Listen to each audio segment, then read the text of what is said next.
இன்னைக்கு போலீஸுக்கு கொடுத்துருக்கக்கூடிய லோக்கல் ஆளுங்கன்னா ஒரு நாளைக்கு குறைந்தபட்சம் 10 டிடிவி பிடிக்கணும்.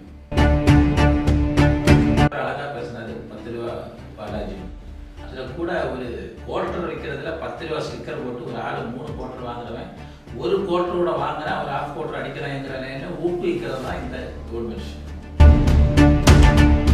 பெண்களுக்கு பாலியல் டார்ச்சர் இந்த அரசுல பாதுகாப்பு இல்லைன்னு எங்களுடைய பொதுச் செயலாளர் அதை கேட்கறதுக்கு போனாங்க. அவர் அரெஸ்ட் பண்றாங்க. ஓட்டு போடப்படுகிறது. என்னுடைய ஒவ்வொரு ஆட்களும் போடக்கூடிய ஓட்டு சென்னை சென்ட் ஜார்ஜ் கோட்டையில தளபதி விஜய் உட்கார்ந்து சிஎம் ஆட்சி பண்ணுறது. உங்க எதிர்கட்சிகள் இருக்காங்கல்ல, அவங்கள்ட்ட எல்லாம் உரையாடல் நிகழ்த்தும் போது அவங்க வந்து உங்க மேல ஒரு கொலை கேஸ் இருக்கதாகவும் இட்ஸ் அப்சல்யூட்லி ஃபால்ஸ்.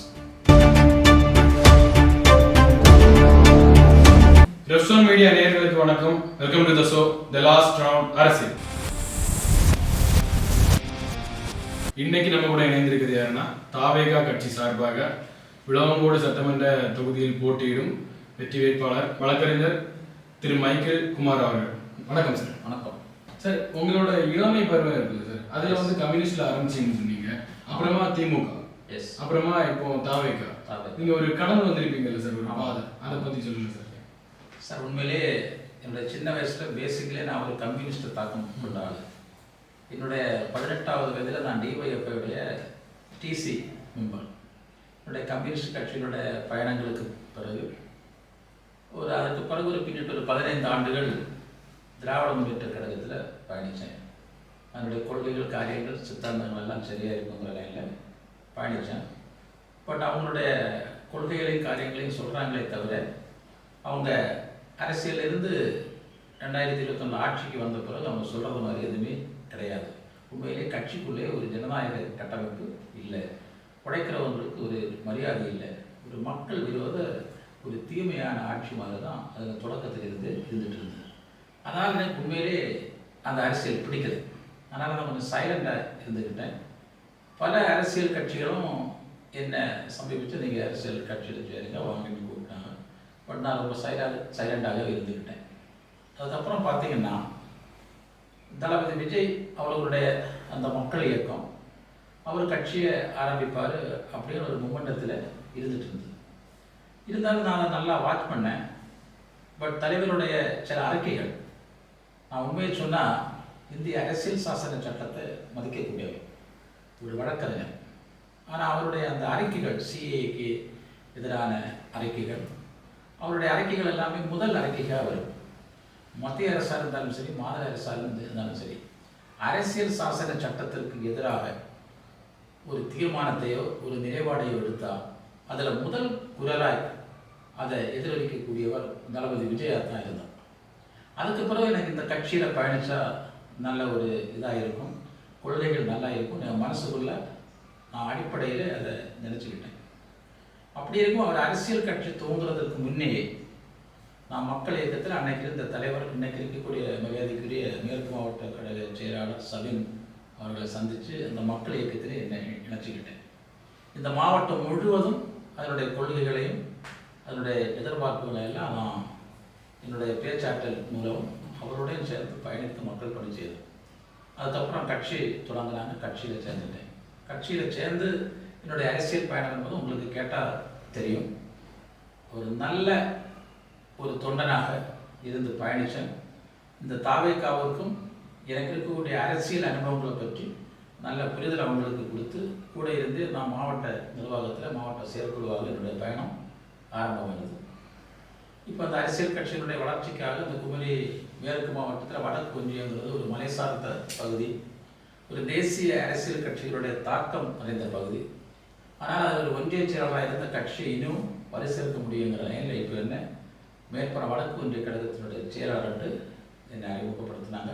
என்னுடைய பணிகள்ங்கிறது நான் எல்லா உள்கட்டமைப்புகளையும் ரொம்ப ஸ்ட்ராங்காக வச்சு இன்றைக்கி இருக்கக்கூடிய மற்ற அரசியல் கட்சிகளை விட தாவேகாவுக்கு தான் ஒரு சிறந்த கட்டமைப்பும் ஒரு பேஸ்மெண்ட்டும் இந்த பகுதியில் இருக்குது. சரி, இப்போ நீங்கள் நம்ம பேசிகிட்டு இருந்தோம். பேசும்போது வந்து திமுகலேருந்து வெளியேறின காரணம் சொன்னீங்க, கம்யூனிஸ்ட்லேருந்து எதுக்காக சார் வெளியே வந்தீங்க? அதுலேயும் ஒரு கொள்கை இருக்குது சார். சார், கொள்கை இருக்குது. கம்யூனிஸ்ட்லேயும் நீண்ட நெடிய காலங்கள் அதில் பயணித்தேன்.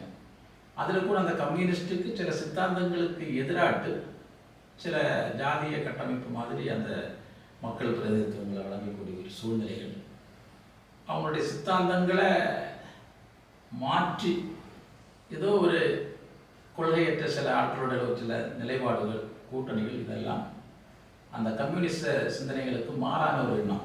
ஃபார் எக்ஸாம்பிள் இப்போ நீங்கள் பார்த்தீங்கன்னா அவங்க டிஎம்கேலேயே 10-20 வருஷம் மட்டும் பயணிக்கிறாங்க. அவங்க உண்மையிலே நல்ல போராட்ட குணம் உடையவர்கள், மக்களுக்காக பேசக்கூடியவர்கள். பட் அவர்கள் இருக்கக்கூடிய இடம்ங்கிறது இன்னைக்கு சரியான இடம் இல்லை. மக்கள் விரோத சக்திகள் இருக்கக்கூடிய ஒரு இடத்துல அவங்க கூட்டணியாக இருந்து இந்தியா கூட்டணிங்கிற லைனில் இருக்கிறது ஓகே. பட் இன்னைக்கு திமுக இருக்கக்கூடிய அந்த அவங்களுடைய நிலைப்பாடு ரொம்ப மோசம். எல்லாம் மக்கள் விரோதம், எல்லாம் ஊழல். அதை அவங்க தக்க வச்சு கொள்றதுக்கு வடக்கில் இருந்து தப்புவதற்காக ஒரு கூட்டணியை எல்லாம் செட் பண்ணி அதிலே இவங்க பயணிக்கிறாங்க. அதில் இருக்கிறதுனால இன்னைக்கு இந்த அரசு செய்யக்கூடிய மக்கள் விரோத அந்த செய்திகளுக்கு எதிராக அவங்களால குரல் கொடுக்கறதுக்கு முடியலை. இதே மாதிரிப்பட்ட சூழ்நிலையில் எல்லா உண்மையான கம்யூனிஸ்டாரங்களும் ஒரு ஆதங்கத்தில் தான் இருக்கிறாங்க, இந்த கூட்டணி சரியில்லைன்னு. பட் அது தலைமை ஒரு கூட்டணியில் இந்தியா கூட்டணி அப்படின்னு சொல்லி இருக்குது. But it's not good fact. அவங்களுக்கு ஆக்சுவலாக அதை மக்கள் ஏற்றுக்கொள்ள மாட்டாங்க. அந்த இடத்துல நமக்கு கருத்து ஒற்றுமை கிடையாது. பட் அவங்கள மதிக்கிறோம். சரி, இப்போ நீங்கள் அரசியலில் கடந்து வந்திருக்கீங்களா ஒரு பாதை? இந்த பாதையில் கண்டிப்பாக உங்களுக்கு ஒரு ரோல் மாடலாக ஒருத்தர் இருந்திருப்பாங்க சார். அது யாருன்னு தெரிஞ்சுக்கலாம் சார்? ஆக்சுவலாக ரோல் மாடலுங்கிறது கட்சியை பொறுத்தவரையில் சில தலைவர்கள் எனக்கு ரோல் மாடலாக இருக்கிறாங்க. இப்போ என்னுடைய ரோல் மாடலுங்கிறது என்னுடைய தலைவர் தளபதி தான். எதன் அடிப்படையில் சார்? ஏன்னா நான் திமுகவில் பயணிப்புக்கு கூட இந்த ஒக்கி புயல், கஜா புயல் எல்லாம் பெரிய தாக்கத்தை ஏற்படுச்சு. அப்போ நான் உதயாநிதி ஸ்டாலின் நற்பணி மன்றத்திலையும் பயணித்தேன். கன்னியாகுமரி மாவட்டத்திலிருந்து திருவாரூர் போன்ற மாவட்டங்களில் போய் அந்த தென்னை மரங்களெல்லாம் காற்றில் சார்ந்து மக்கள் ரொம்ப கஷ்டப்பட்டாங்க.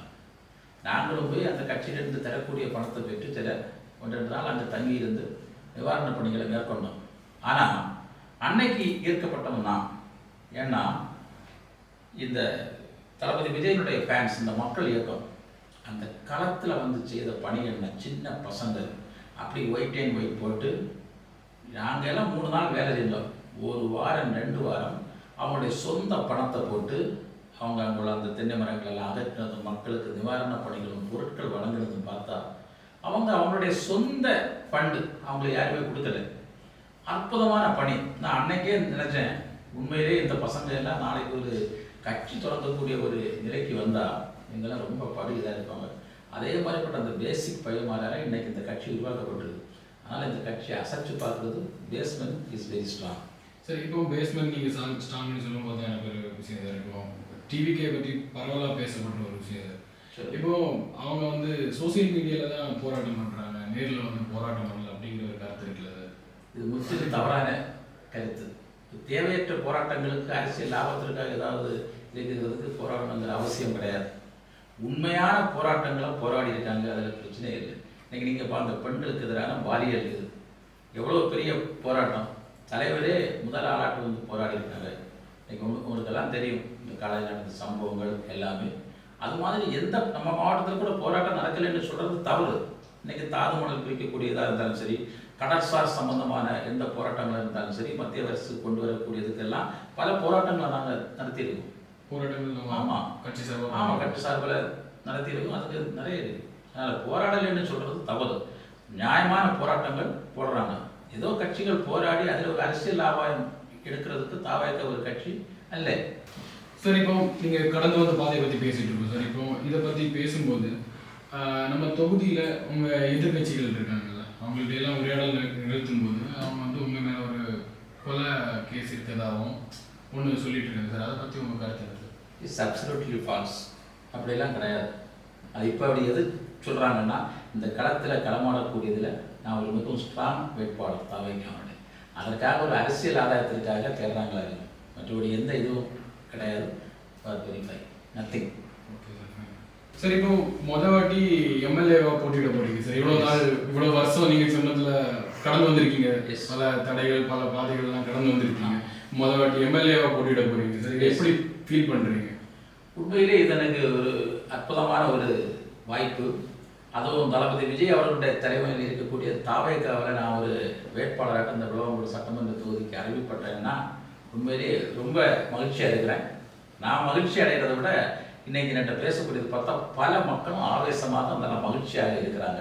ஒரு நல்ல தகுதியான வேட்பாளர் விளவங்கோடுக்கு சொந்த மண்ணில் ஒரு மண்ணின் மைந்தர் கிடைத்திருக்கிறார் என்கிறதுல நிறைய பேர் என்கிட்ட கட்சிகளுக்கு அப்பாற்பட்டு என்கிட்ட பேசுகிறாங்க.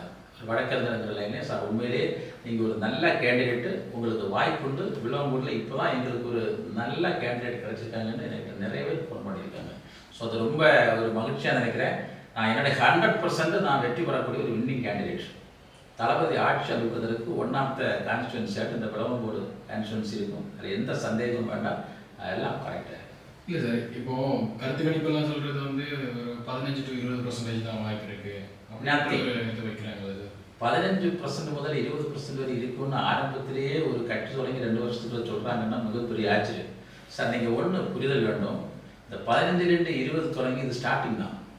பட் இது 30ல் போகுமா, 35ல் போகுமா, 40க்கு மேலே போகுமா என்கிறது நீங்கள் 2026 தேர்தலில் அந்த வாக்கு எண்ணி நீங்கள் நாளுக்கு பிறகு தான் தெரியும். இதுக்கு ஒரு என்டிட்டி கிடையாது. மக்கள் ஒரு மாற்றத்தை விரும்புகிறாங்க. நாங்கள் எல்லாம் களத்தில் போய் பார்க்கும்போது நல்ல அரசியல் அனுபவம் உள்ள ஆள் ஒரு ஆள்கிட்ட பேசும்போது அவங்களாட்டு வாராங்கல்ல பேசும்போது இந்த ஓட்டு எப்படி காசு ஆகுங்கிறது எங்களுக்கு நல்லா தெரியும். மக்கள் மாற்றத்தை விரும்புகிறாங்க. அதுவும் எஸ்பெஷலி தளபதி விஜய் தான் ஒரு முதல்வராக வரணுங்கிறதுல பயங்கர ஆசைப்படுறாங்க. வெளிநாட்டிலிருந்து ஃபோன் பண்ணுறாங்க. நான் 20,000 ரூபா டிக்கெட்டு ஃப்ளைட் டிக்கெட்டு போட்டு நான் சார் ஓட்டு போடுறது வரேன் தாவைக்காவுக்கு அப்படின்னு ஆச்சரியம் இருக்கிறாங்க. யார் வரா? 2,000 ரூபா கஷ்டப்பட்டு வரமாட்டாங்க. நீங்கள் ஒரு வாரத்துக்கு இந்த நியூஸ் பார்த்துருப்பீங்களே, 20 லட்சம் பேர் வெளிநாடுகளில் இருந்து தமிழகத்தில் இந்த மாதிரி வாக்களிக்க வராங்க. யாருக்காக? தளபதி விஜய்க்காக. சரி, இப்போ உங்கள் கட்சியை மாற்றத்துக்கான கட்சியாக முன்னிறுத்துறீங்க கரெக்டாக சார்? எஸ், 100%. சரி, இப்போ மாற்றத்துக்கான கட்சியாக முன்னிறுத்துறீங்க. ஆனால் வந்து உங்களோட வேட்பாளர்கள் கிட்டத்தட்ட 106 பேர் மற்ற கட்சியிலேருந்து வந்தாங்க சார். இதை எப்படி பார்க்குறீங்க சார்? அதுக்காக இப்போ மற்ற கட்சியிலிருந்து வந்தவங்கன்னு இல்லை. எந்த கட்சியிலிருந்து வந்தாலும் உண்மையிலேயே ஒரு களத்தில் ஒரு நல்லவங்க, மக்களுக்கு சேவை செய்யக்கூடியவங்க. எங்கள் தளபதி, எங்களுடைய பொதுச் செயலாளர், கட்சியினுடைய நிர்வாகிகள் எல்லாம் ரொம்ப நல்லா ஸ்கூட்டனைஸ் பண்ணி தான் எடுத்திருக்காங்க. சார், நீங்கள் சொல்கிறது கரெக்டு. ஆனால் இருந்தாலும் ஒரு ரீசெண்டாக வந்து நம்ம நியூஸ்ல எல்லாம் பார்க்குறோம் சார், கட்சியிலேருந்து காங்கிரஸ்லேருந்து 24ஆம் தேதி வந்து ரிசைன் பண்ணுறாங்க, 29ஆம் தேதி உங்கள் கட்சியில் வேட்பாளராக அறிவிக்கிறாங்க. அப்போ அதை எப்படி சார் பார்க்குறீங்க? அவ்வளோதான் உழைச்சிருக்காங்க சார் அந்த சார். அவங்க ஏன் வராங்கன்னு சொன்னால், இந்த கட்சி ஒரு நல்ல கட்சி, அவங்களுக்கு ஒரு ஆதங்கம் இருக்குது.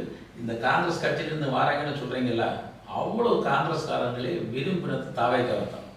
தாவேக்காவும் காங்கிரஸ் கட்சியோட ஒரு கூட்டணி வச்சுக்கிட்ட போடலாம் என்கிறது எங்களுடைய ஒரு நிலைப்பாடு. ஏன்னா இந்த கட்சியினுடைய தூய்மையான எண்ணம் அது. தேசிய அரசியல் ஒரு மதசார்பற்ற நல்ல ஆட்சி அமைக்கணுங்கிறது அது உண்மைதான். காங்கிரஸோட ஒரு கூட்டணி வச்சா நல்லதுங்கிறத நினச்சா காங்கிரஸும் எங்களுடைய கூட்டணி வைக்கணும்னு இருந்தாங்க. அவ்வளவு காங்கிரஸ் தொண்டர்களுக்கு அது விருப்பம்.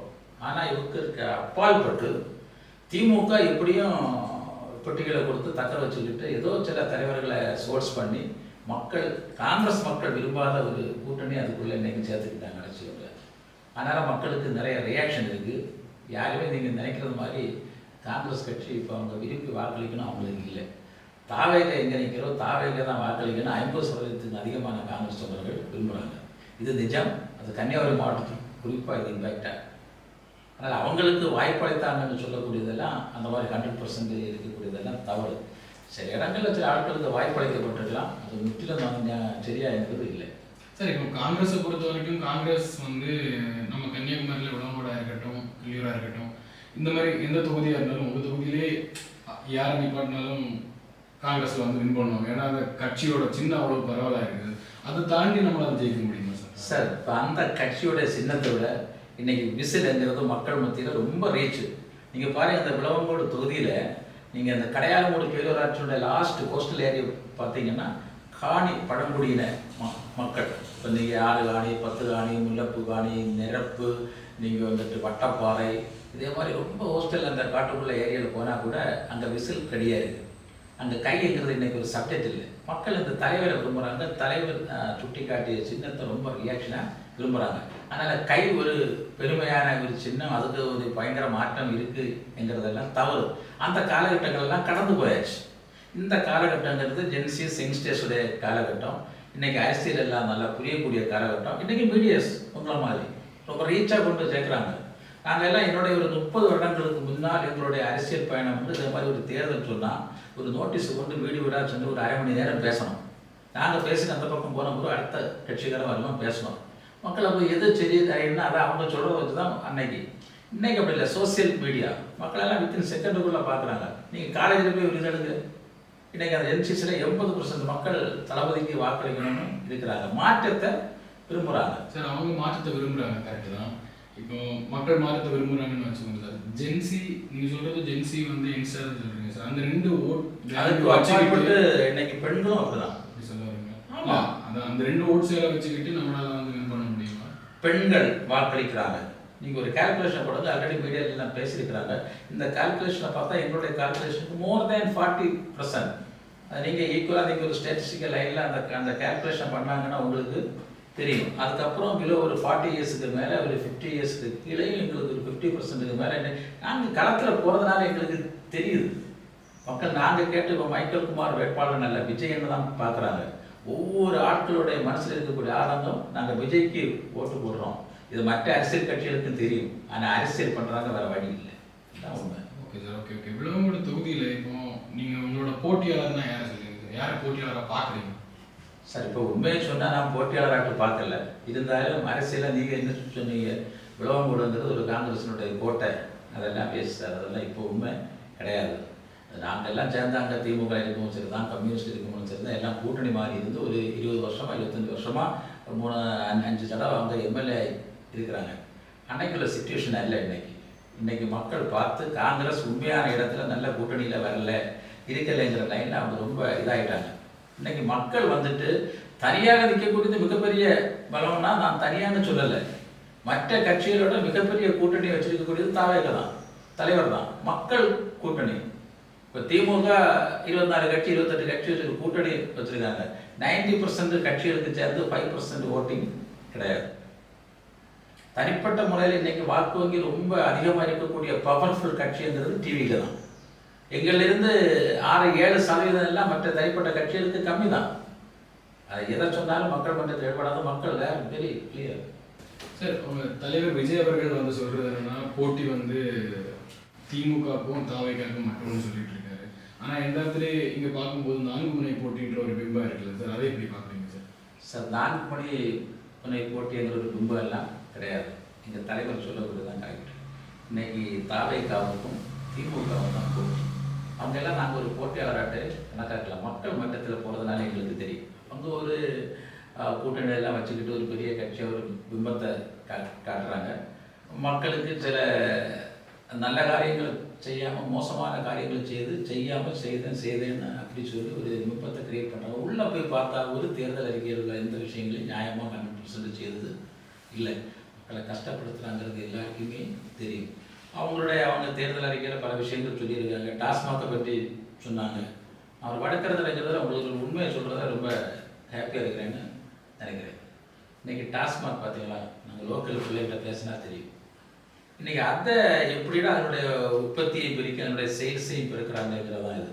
இன்றைக்கி ஏதாவது ஃபங்க்ஷன் நல்ல காரியம் நம்ம மாவட்டத்தில் கூட ஒரு திருவோணம், கிறிஸ்மஸ்ஸு, தீபாவளி இதே மாதிரிப்பட்ட காரியங்கள் வந்தால் எத்தனை கோடி ரூபாய்க்கு டாஸ்மாகில் சேல்ஸ்ன்னு தான் பார்க்குறாங்க. இன்றைக்கி 1000 ரூபா உரிமை தொகை கொடுக்குறாங்க, பேக் வாசல் வழியெல்லாம் பண்ணுறாங்க. இன்றைக்கி ஒரு பாரை ப்ரொவைட் பண்ணுறாங்க, அதுக்கும் அவருடைய கட்சிக்காரங்களுக்கு கமிஷன் கொடுக்குறது மாதிரி இல்லாத காசை எக்ஸ்ட்ரா பண்ணுறாங்க. தலைவர் அழகாக பேசினார், 10 ரூபா பாலாஜி. அதில் கூட ஒரு குவார்ட்டர் விற்கிறதுல 10 ரூபா ஸ்டிக்கர் போட்டு ஒரு ஆள் 3 குவார்ட்டர் வாங்குறவன் 1 குவார்ட்டரோட வாங்குறான், ஒரு ½ குவார்ட்டர் அடிக்கிறாங்கிறன ஊக்குவிக்கிறது தான் இந்த கவர்மெண்ட். அவன் கஷ்டப்பட்டு என்ன பண்ணுவான், அவன்கிட்ட காசு இல்லைன்னா வீட்டு அவன்கிட்ட கேட்குறான், பிள்ளைகிட்ட கேட்குறான். 1000 ரூபா உரிமை தாங்க வாங்கினா ஒரே 4000 போயாச்சு. கூட ஒரு குவார்ட்டர் வாங்கி 10 ரூபா அந்த அவனுடைய ஆஃபர் கிடச்சா ஒரு குவார்ட்டர் வாங்கினான்னு பார்க்குறான். இதுதான் மக்கள் அரசு. இல்லை அட்வொகேட்டாட்டு சொல்கிறேன். எல்லாம் ஓவராக இந்த கவர்மெண்ட் பண்ணக்கூடியது. இன்றைக்கி நான் ஒரு கோர்ட்டில் இருக்கிறேன். இன்றைக்கி 234 ஜுடிஷியல் மேஜிஸ்ட்ரேட்ஸ் கோர்ஸ் எல்லாம் தமிழ்நாட்டில் இருக்குது. இன்றைக்கி போலீஸுக்கு கொடுத்துருக்கக்கூடிய லோக்கல் ஆர்டர்னா ஒரு நாளைக்கு குறைந்தபட்சம் 10 டிடிங்க பிடிக்கணும். ரங்கன்றை அதுக்கு 10,000 ரூபா ஃபைன். இன்றைக்கி இங்கே உள்ள அம்மாமாரெல்லாம் நம்ம எல்லாம் கேரளா பார்டரில் இருக்கிறோம். இங்கே உள்ள சாதாரண மக்கள் எல்லாம் ஒரு கூலி தொழில் செய்கிறதுக்கு, ஒரு மேஸ்திரி வேலை பார்க்குறதுக்கு, ஒரு சென்ட்ரிங் வேலை பார்க்குறதுக்கு, ஒரு காங்கிரீட் வேலை பார்க்குறதுக்கு அவங்க ஒரு 15,000 ஏதாவது ஒரு ப்ரைவேட் ஃபைனான்ஸ் எடுத்து ஒரு 2 வீலர் வாங்கி கொடுக்குறாங்க. மதுவை விற்கிறது கவர்மெண்ட், நீ குடின்னு சொல்கிறது கவர்மெண்ட், வேலை செஞ்சு களைச்சி வரும்போது சோமபானம்னு கருதி குடிக்கிறது ஒரு கோட்டர் வாங்கி பைக்கில் வச்சுட்டு வரான். இங்கே என்ன பண்ணுறாங்கன்னு எனக்கு நல்லா தெரியும். நான் அட்வைக்கேட்டாக இருந்தாலும் சொல்கிறேன். அவனை லபக்கன்னு பிடிச்சி அது 10,000 முதல் ஒரு 12,000 13,000 ரூபாய் பயன். கொடுக்குறதாரு அரசு, விற்கிறதாரு அரசு, வார வைக்காமல் நீ குடியேன்னு சொல்கிறதாரு அரசு. குடிக்காமல் இருந்தாலும் இன்றைக்கி கூட்டிகிட்டு வந்து பயன் போடுறாங்க. எவ்வளோ கஷ்டப்படுறாங்கன்னு பாருங்கள். ஒரு கவர்மெண்ட் மக்களுக்கு செய்யக்கூடிய விஷயம். அப்படி இன்றைக்கி 10,000 வச்சு ஒரு கோர்ட்டில் உங்களுக்கு என்ன கேட்டேன்னா இன்றைக்கி 10 லட்சம் தான் 1 லட்சம் ரூபாய் ஆச்சு பெர் டே. 234 கோர்ட்டுக்கு மேலே இருக்கிற இடத்துக்கு கம்பைன் கோர்ட்டு இருக்குது. எத்தனை கோடி ரூபா ஆச்சுன்னு பாருங்க. எப்படி இந்த பணத்தை எக்ஸ்ட்ராக்ட் பண்ணி எடுக்கிறாங்க? இது நியாயமா? மக்கள் யோசிக்கணும். இல்லை அரசு டாஸ்மாக ஸ்டாப் பண்ணியிருந்தால் இந்த பிரச்சனை இன்னைக்கு இருக்குமா? இருக்காது. அப்போ சாதாரண ஒரு அம்மா ஒரு மகனுக்கு வாங்கி கொடுத்த ஒரு 2 வீலர் படிக்கப்படுது 10,000 கட்டின தான் வருது. இதுதான் உண்மை. நீங்கள் இந்த களத்தில் மக்களுக்காக பண்ணியிருக்கீங்கன்னு சொல்லிங்க. அந்த மக்கள் பணி மற்றும் சேவைகள் மற்றும் போராட்டங்கள் பண்ணியிருக்கீங்களா? அதை பற்றி கொஞ்சம் சொல்லுங்கள் சார். உண்மையிலேயே இன்னைக்கு தாவேக்கங்கிறது தாவேக்க தோன்றதுக்கு முன்னே மக்கள் இயக்கம். இன்னைக்கு நீங்கள் பார்த்தீங்கன்னா மக்கள் இயக்கத்தில் பெரும்பான்மையான மக்கள், அது உங்களுக்கு சொல்லித்தர தேவையில்லை. தளபதியோடைய ஒரு படம் ரிலீஸ் ஆனால் கூட ஒரு ஃப்ளக்ஸ் வச்சு வெறும் ஃப்ளக்ஸோடு அவங்க நிப்பாட்டுறதில்லை. அவங்க அன்னைக்கு எத்தனையோ ஏழைகளுக்கு நலத்திட்ட உதவிகள், இது நேற்றைக்கு முந்தா நாளைக்கு நடந்த சம்பவங்கள், 30 ஆண்டு காலமாக நடக்கக்கூடிய காரியங்கள். இன்னைக்கு மக்களுக்கு நாங்கள் எங்கே போனாலும் ஒரு உள்கட்டமைப்பில் ஒரு பூத்தில் போனால் அங்கே மக்கள் இயக்கத்தை சேர்ந்த தொண்டர்கள் இருக்கிறாங்க. அந்த ஊர்காரங்களே சொல்லுவாங்க, இந்த ஜங்ஷனில் எப்போ வந்தாலும் படம் ரிலீஸ் ஆனால் அவருடைய பிறந்த நாளுக்கு நிகழ்ச்சி வச்சு அதை கொண்டாடி பல ஏழை மக்களுக்கு உதவி செய்கிறாங்க. அதை இங்கே நினைக்க மாதிரி இல்லை. பொருள் உதவிங்கிறது நல்ல வேலிபுரில் செய்யக்கூடிய ஆட்கள். இது ஒரு இடத்துல இல்லை, தமிழ்நாடு முழுவதும். இங்கெல்லாம் ஃபேன்ஸ் பக்கத்தில் கேரளாவிலும் அதுதான்.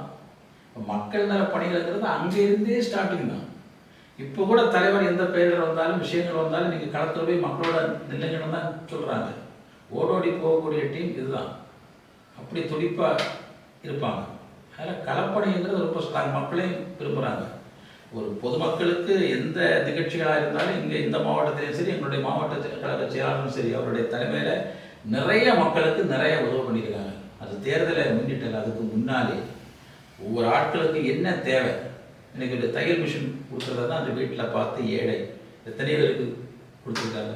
அப்படி பல மிஷின்ஸ், படிக்கிறவங்களுக்கு பண உதவி, என்கரேஜ்மெண்ட், நிறைய காரியங்கள் சொல்லலாம். இருக்கக்கூடிய பெரிய அரசியல் கட்சிகளோடு அது செய்ததில்லை. ஆனால் தாவேக்காவுடைய தொண்டர்கள் தலைவர்கள் இப்போவும் செய்கிறாங்க. இதுக்கு முந்தி மக்கள் இயக்கம் இருந்தாலும் செய்தாங்க. அந்த நன்மதிப்பும் அதனுடைய பிரயோஜனமும் இப்போ இருக்குது, களத்திலையும் இருக்குது. 2026 தேர்தலையும் அது நிச்சயம் எதிரொலிக்கும். நீங்கள் பண்ண போராட்டங்கள்லாம் சார், இப்போ கட்சியிலேருந்து உங்கள் சார்பாக பண்ண போராட்டங்கள், கட்சி சார்பாக நீங்கள் கலந்துக்கிட்ட போராட்டங்கள், அந்த மாதிரி ஏதாவது? ஆமாம், நிறைய போராட்டங்கள் இருக்குது. என் மேலே கூட ஒரு எஃப்ஐஆர் போட்டாங்க. இப்போ தான் அது ஏடி ஆயிடுச்சு. மார்த்தாண்டம் போலீஸு பெண்களுக்கு பாலியல் டார்ச்சர், இந்த அரசில் பாதுகாப்பு இல்லைன்னு எங்களுடைய பொதுச் செயலாளர் அதை கேட்கறதுக்கு போனாங்க. அவரை அரெஸ்ட் பண்ணுறாங்க. வித்தின் செகண்டுக்குள்ளே தமிழ்நாடு முழுவதும் அலர்ட் ஆகிட்டு நாங்களும் ஆர்ப்பாட்ட போராட்டத்தை மார்த்தாண்டத்தில் முன்னிட்டோம். ஒட்டு மழையில் கூட போராட்டம், மிகப்பெரிய போராட்டம். அன்னைக்கு கூட என் மேலே எஃப்ஐஆர் போட்டாங்க. நான் தான் ஃபஸ்ட் அக்யூஸ்ட். அதே மாதிரி எல்லா பிரச்சனைகளுக்கும் இன்றைக்கி தேங்கப்பட்ட அந்த துறைமுகத்தில் உள்ள போராட்டம், கடற்சார் சம்பவங்களுக்கு மத்திய அரசு கொண்டு வரக்கூடிய இதுகளுக்கு போராட்டம், தாதுமணல் போராட்டம், எல்லா போராட்டங்களையும் பங்கெடுத்துருக்கோம். இன்னைக்கு கூட நிறைய போலீஸ் கேஸ் எல்லாம் 150 சிஆர்பிஸ் எல்லாம் போட்டிருக்காங்க. அதனால் போராட்டம் பண்ணலைங்கிறது இல்லை. நம்ம கையில் போராட்டங்கள் மாவட்ட கழக செயலாளருடைய தலைமையில் ஆக்ரோஷமான பல போராட்டங்களும் நடந்திருக்கு. அது தாவேக்கருடைய போராட்டத்துக்கு மற்ற கட்சியில் போகல. நீங்கள் பார்த்துருப்பீங்களா, அங்கே 50 பேரை 100 பேரை கரெக்ட் பண்ணுறதுக்கு எவ்வளோ கஷ்டம். இன்றைக்கி தெரிவித்து வித்தின் 1 ஹவரில் சொன்னால் கூட நாங்கள் 1000 பேர் ஒரு இடத்துல அசைன் ஆகிடும். அது போலீஸுக்கும் நல்லாவே தெரியும். நாங்கள் ஒரு பெர்மிஷன் கேட்க போனால் கூட ரொம்ப யோசிக்கிறாங்க, தாவேக்காவா அப்படின்னு. அவ்வளோ தூரம் அவங்க கரெக்டாக இருக்கிறாங்க. தாவேக்கானாலே ஒரு இம்பேக்ட். போராட்டம்னா விடமாட்டாங்க. அவங்களை கட்டுப்படுத்துறதுனால ஆவேசம். வேறு எந்த கட்சிகளுக்கும் இந்த கட்டமைப்பு கிடையாது. மிக குறுகிய காலத்தில் மிகப்பெரிய கட்டமைப்புனா கடந்து வந்த பாதை எப்படி எந்த அரசியல் கட்சிக்கு இருக்குது. இன்றைக்கி ஒரு இடத்துல வரணும் போகணும்னா யார் இன்றைக்கி கோட்டர் வாங்கி கொடுக்கணும், 1000 ரூபா கொடுக்கணும். நீங்கள் பார்க்குறீங்கல்ல, தளபதி 2 மாநாடு கொண்டாடு எப்படின்னு பாருங்கள். இன்னும் வேண்டாம், குளத்தூரில் என்னெல்லாம் ரெஸ்ட்ரிக்ஷன் பண்ணுறாங்க. முதல்வருடைய தொகுதி நீங்கள் நடுதலையோடு பாருங்கள்.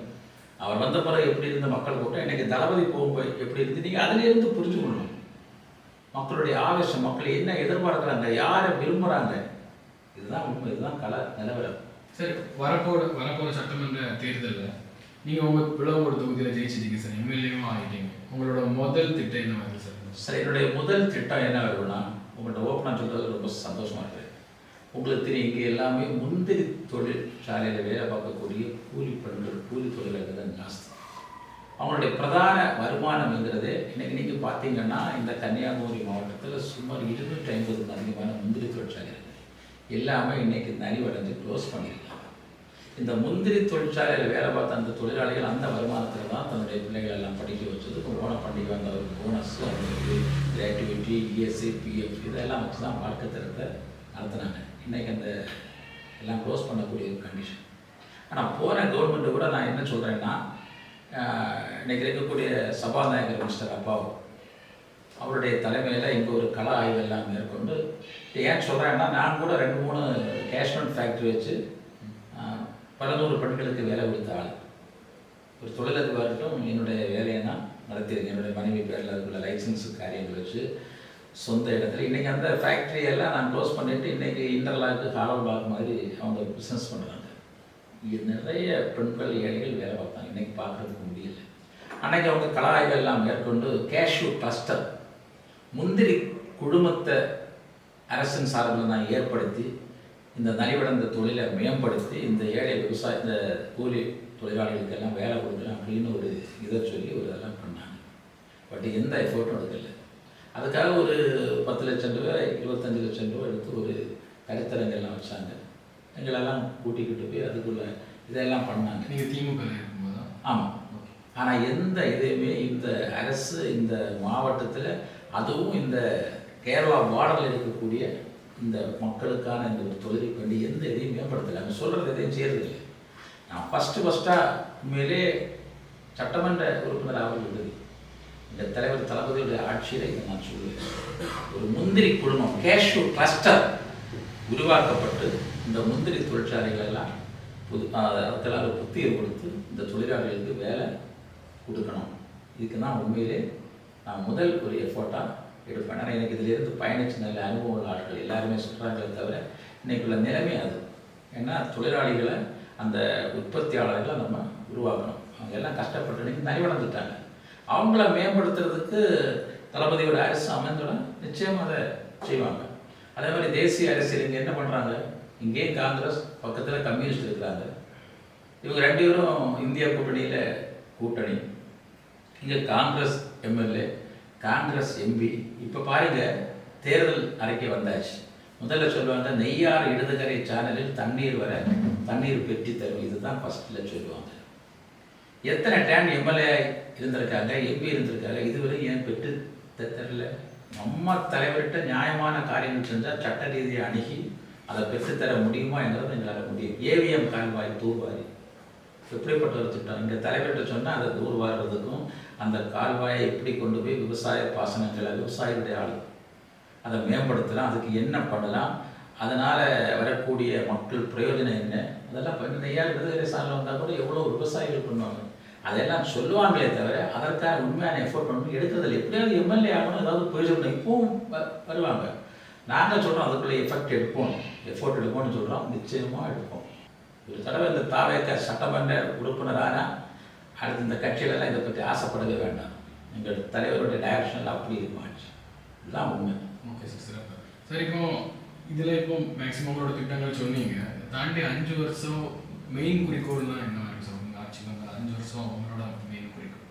சார், எங்களுடைய மெயின் விஷன்ங்கிறது கூட நாங்கள் எங்களுடைய தலைவருடைய அந்த சஜஷன்ஸ், அவருடைய கொள்கையை பொறுத்தா, நான் ஏற்கனவே சொன்னேன், இப்போ என்ன வாங்கினாலும் லோன் வாங்கி வாங்கணும். ஒரு பைக் வாங்கினாலும் கூட ஒரு ப்ரைவேட் ஃபைனான்ஸுக்கு போய் லோன் வாங்கணும். அது அங்கே உள்ள அந்த இன்ட்ரெஸ்ட் எல்லாம் இன்ஸ்ட்ரக்ஷன் இன்ட்ரெஸ்ட் காரியங்கள். எங்கள் தலைவருடைய ஆட்சியில் ஒரு ஆளுக்கு சொந்தமான ஒரு பைக் வாங்குறதுக்கோ, ஒரு கார் வைக்கிறதுக்கோ, ஒரு லிபர்ட்டியான வாழ்க்கை வாழ்றதுக்கோ உள்ள பொருளாதார வசதி மேம்படும். அதற்கான திட்ட அமைப்புகள் இந்த 5 ஆண்டுகள்லாம் கண்டிப்பாக எங்களுடைய தலைவர் தளபதி நிறைவேற்றுவார். அதனால் மக்களுடைய வாழ்க்கை வசதி, பொருளாதார வசதி மேம்படும். இது இதுவரைக்கும் இல்லாத வகையில் இந்த 5 ஆண்டு காலத்தில் கண்டிப்பாக ஒரு பொருளாதார முன்னேற்றம் ஏற்படும். அந்த ஆட்சி அவ்வளோ இருக்கும். குறிப்பாக இன்றைக்கி மக்களுடைய பாதுகாப்பு, எஸ்பெஷலியாக பெண்களுடைய பாதுகாப்பு. தலைவர் என்ன சொன்னாலும் பார்த்தீங்களா, நம்ம ஏரியாவில் எங்கேயாவது பார்த்தா ஸ்ட்ரீட் லைட்டு கிடையாது, நைட்டு இடத்துல போக முடியாது, கொஞ்சம் இருட்டிட்டால் காடு மாதிரி இருக்குது. எவ்வளோ உன்னதமான தொலைநோக்கு திட்டம்ங்கிறத நீங்கள் புரிஞ்சுக்கணும். எல்லா இடத்துலையுமே ஸ்ட்ரீட் லைட் வச்சு, ஸ்ட்ரீட் லைட் போட்டு அந்த பாதுகாப்பை உறுதி, பெண் குயிரிகள் பாதுகாப்பை இருப்பாங்க. அந்த திட்டங்களெல்லாம் நிச்சயமாக அதே மாதிரி எனக்கு ஜென்சிஸுக்கு இளைஞர்களுக்குள்ள மிஷன்ஸ். அதனால் 5 வருஷத்துக்கு பிறகு எங்களுடைய இதுங்கிறது ஒரு நல்ல பொருளாதார வசதி மேம்படும். அது மாதிரி படிக்கிறதுக்குள்ள வாய்ப்புகள், வேலை வாய்ப்புகள் உருவாகும். சாதாரண மக்களுக்கும் மருத்துவம் படிக்கலாம் என்கிற நிலைக்கு இந்த ஆட்சி இருக்குது. அப்படி ஸ்டாண்டர்ட் ஆட்சியாக தான் இருக்குது. நிறைவுக்கு வந்துட்டோம் கிட்டத்தட்ட. சரி, இப்போ ஒரு கொஸ்டின் சார், விளவங்கோட தொகுதி மக்கள் சார்பாக அவங்ககிட்ட ஒரு கொஸ்டின் சார். உங்களுக்கு எதுக்காக சார் ஓட்டு போடணும் சரிங்களா சார்? அது நான் ஆல்ரெடி எல்லாமே பேசிட்டேன். எனக்கு ஓட்டு போடுறது தளபதி விஜய்க்கு போடுற மாதிரி தான். அவருடைய ஆட்சி வரணும், அதுக்கு தான் ஓட்டு போட சொல்கிறோம். எனக்கு ஓட்டு போடப்படுகிறது என்னுடைய ஒவ்வொரு ஆட்களும் போடக்கூடிய ஓட்டு சென்னை சென்ட் ஜார்ஜ் கோட்டையில் தளபதி விஜய் உட்கார்ந்து சிஎம் மாட்ட ஆட்சி பண்ணுறது. நான் ஏற்கனவே சொன்ன எல்லா காரியங்களும் நடக்கிறதுக்காக அவ்வளோ மக்களும் விருப்பப்பட்டு ஓட்டு போடணும்னு சொல்கிறேன், போடுறதுக்கு விரும்புகிறாங்க. நான் இந்த செயல் திட்டங்களை எல்லாம் கண்டிப்பாக இம்ப்ளிமெண்ட் பண்ணுவேன். இவங்களுடைய குறைகளை சட்டமன்றத்தில் பேசக்கூடியது என்னுடைய வேலை. அதற்காக ஃபுல்லே போட்டுட்டு எல்லாம் பண்ணுவேன். அதனால் மக்கள் எனக்கு வாக்களிக்கக்கூடியதை விரும்புகிற மக்களும் வாக்களிக்கிறதுக்கு இருக்காங்க. கடைசியாக உங்கள் தொகுதி மக்களுக்கு ஏதாவது சொல்லணும்னா? நிச்சயமாக நான் ஏற்கனவே சொன்ன இந்த காரியங்களை நிறைவேற்றுறதுக்கு என்னுடைய மக்கள், என்னுடைய தொகுதி மக்கள் எனக்கு வாக்களித்து அவங்களுக்கு விசுவாசமாக இருப்பேன். ஒரு நல்ல சட்டமன்ற உறுப்பினராக இருப்பேன். நான் லோக்கல், இந்த தொகுதிக்கு உட்பட்ட ஆள். இந்த தொகுதியினுடைய 21 பஞ்சாயத்து, அதாவது 8 டவுன் பஞ்சாயத்து, 13 வில்லேஜ் பஞ்சாயத்து, ஒரு நகரம், ஒரு முனிசிபாலிட்டி உட்பட இந்த பகுதிகளில் இருக்கக்கூடிய அத்தனை பகுதியும் காடு உட்பட எல்லா இடங்கள்லையும் சரிதான் நான் பயணிச்சிருக்கேன். எனக்கு தெரியாத ஒரு ரோடோ சாலையோ இடமோ இருக்கிறதுக்கு இல்லை, அவ்வளோ இடமும் தெரியும். அவ்வளோ மக்களுக்கும் என்ன தெரியும். பல வகையான போராட்டங்களில் நான் ஈடுபட்டு மக்கள் மத்தியில் எல்லா வகையிலையும் ரீச் ஆகியிருக்கேன். எல்லா மக்களுக்குமே தெரியும் அட்வொகேட் மைக்கேல் குமார் யார் அப்படின்னு. என்ன அறிமுகங்கிறது அவ்வளோ மக்களுக்கும் தெரியும். அடித்தட்டு மக்களுக்கும், மேல்தட்டு மக்களுக்கும், சாதாரண மக்களுக்கும் என்ன நன்றாக தெரியும். நிச்சயமாக என்னுடைய பயணம் அப்படி தான் இருக்குது. மக்களுக்கான ஒரு பயணம், ஒரு நல்ல தொலைநோக்கு பயணத்தோடு தலைவர் தளபதியோட ஆட்சியில் ஒரு சிறப்பான ஆட்சியாக அமைக்கிறதுக்கு நல்ல ஒரு சட்டமன்ற உறுப்பினராக இருப்பேன். சூப்பர் சார், ரொம்ப நன்றி. கேட்ட கேள்விக்கெல்லாம் பொறுமையாக பதில் சொன்னீங்க, எல்லாத்துக்கும் சப்போர்ட் பண்ணீங்க சார். சார், வர சட்டமன்ற தேர்தலில் எம்எல்ஏ ஆகிறதுக்கு எங்கள் ரெப்சோன் மீடியா சார்பாக வாழ்த்துக்கள் சார். கண்டிப்பாக ரொம்ப சந்தோஷம். எம்எல்ஏ ஆகிறது உறுதி. இது ஒரு இந்த சட்டமன்றம் தளபதிக்கு வெற்றி பெற்று காணிக்க உங்களுடைய வார்த்தைகளுக்கு நன்றி. வாழ்த்துக்கள் சார்.